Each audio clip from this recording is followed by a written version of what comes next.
Coming up on the Chevrolet Sports Night, the countdown continues toward the Panthers' do-or-die playoff game against the Saints, a special edition of Mike vs. Mike from the Big Easy, as well as some wild card weekend picks on the way. Plus, it's an in-state battle at PNC Arena this Saturday as NC State tries to knock off Duke for the second straight year, how the Blue Devils are planning to get their revenge in Raleigh. And the Charlotte Hornets wrap up their California road tour on Friday night. We'll get you ready for their late-night tip against the Lakers. The Chevrolet Sports Night starts now.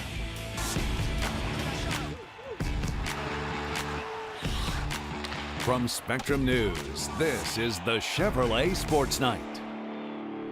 Welcome into the Chevrolet Sports Night. I'm TV's Mike Topper. We've got so much to get to, and it's Friday. So whether it's your weekend or you're home because you just got caught stealing boxes at work, get ready for all the sports you're going to need. And we start with the Panthers. Receiver Devin Funchess practiced on Friday, but he, along with guard Trey Turner, tackle Matt Khalil, and backup quarterback Derek Anderson, are all listed as questionable for Sunday's NFC wildcard game with New Orleans. Head coach Ron Rivera said Turner is set to see an independent doctor in hopes of being cleared for the NFL's concussion protocol. Khalil and Anderson have both been battling illnesses. On a happier note, Panthers linebacker Luke Kuechly and guard Andrew Norwell were named the Associated Press All-Pro Team Friday. For Kuechly, who led the team with 125 tackles and 3 interceptions, it's his 4th selection.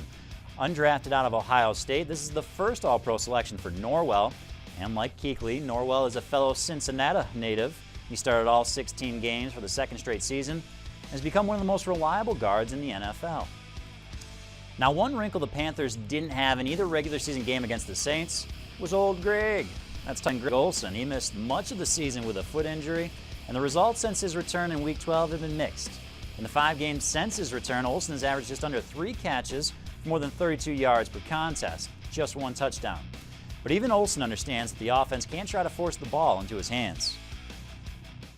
You can't force anything.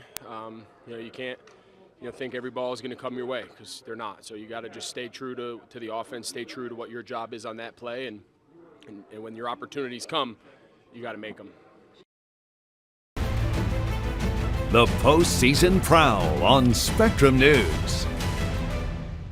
So with the Panthers just hours away from kicking things off with the Saints Sunday, we dispatched sports director Mike Solarte to the Big Easy.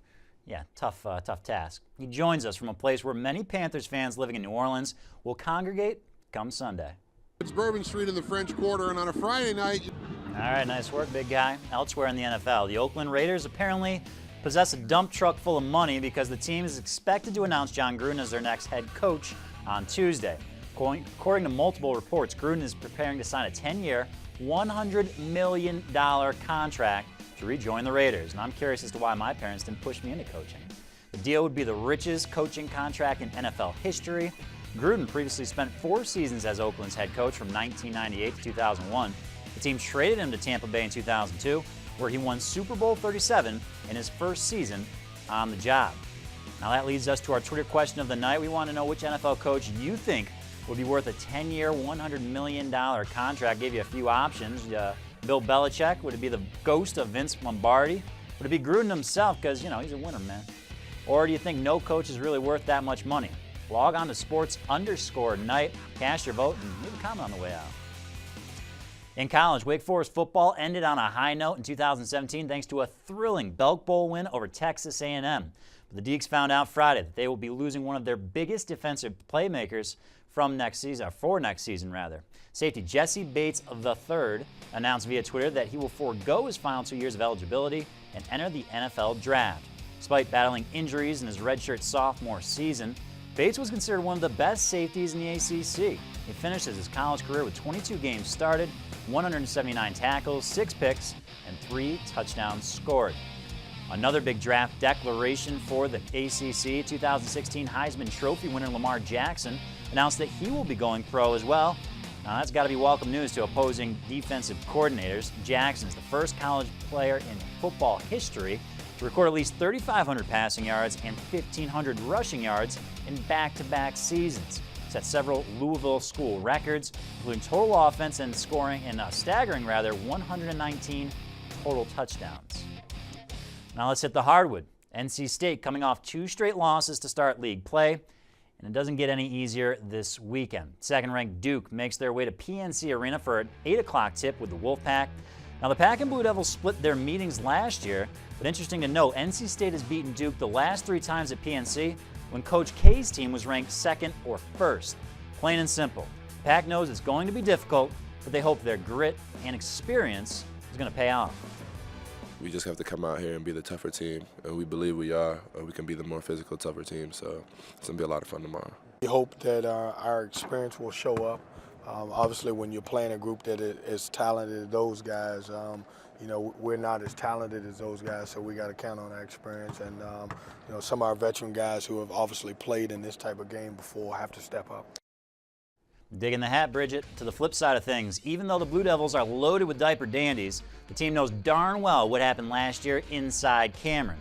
Now, Duke hasn't played since Saturday, and just as sure as 10 dimes is going to buy you $1, you can bet this team has scouted the Wolfpack, and they'll be prepared for that 8 o'clock date.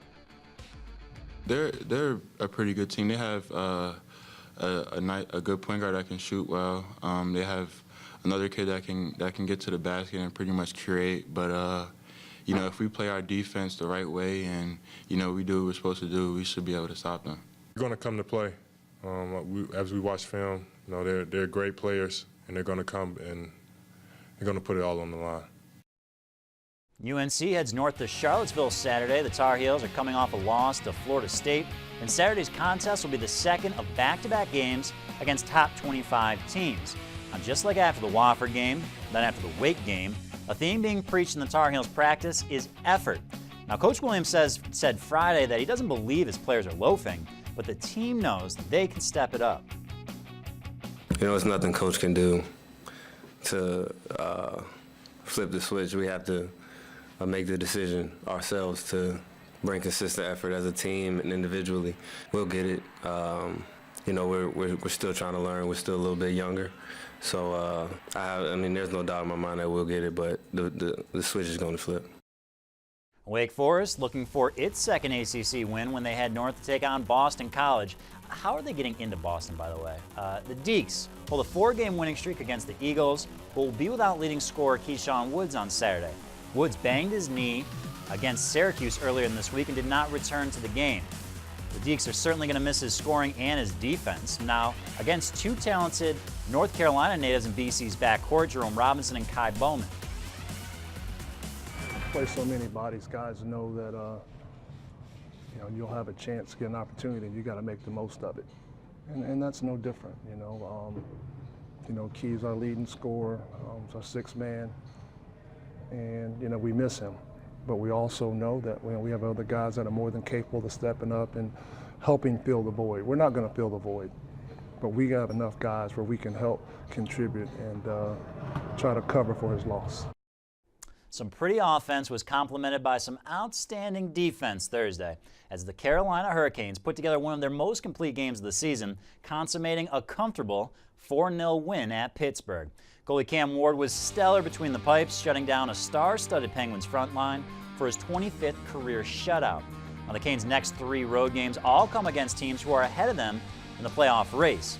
They're feeling confident they can make some noise in the Eastern Conference. I think, you know, you've seen the difference is the confidence, and we're expecting to win, you know, going into games. I mean, we're not going in to try to feel it out and see if it's going to go our way or not. I mean, we expect a lot of about ourselves, and when we're playing with confidence the way that we've been playing this last stretch for a while, you know, we're a very difficult team to play against. Keep it up, Wardo. The Charlotte Hornets are ready to ramp up their West Coast road trip Friday night. The Bugs tip off with the LA Lakers at the bottom of the hour, looking to improve to 3-1 on the 4-game roadie. Now, Charlotte expects to have their hands full facing a capable Lakers team that has already beaten them once this season.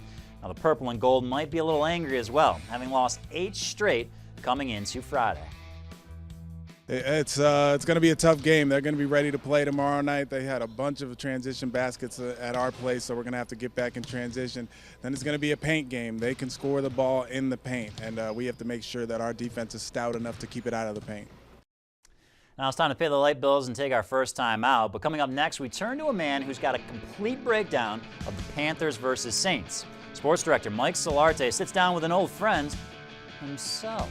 Chevrolet Sports Night's coming back.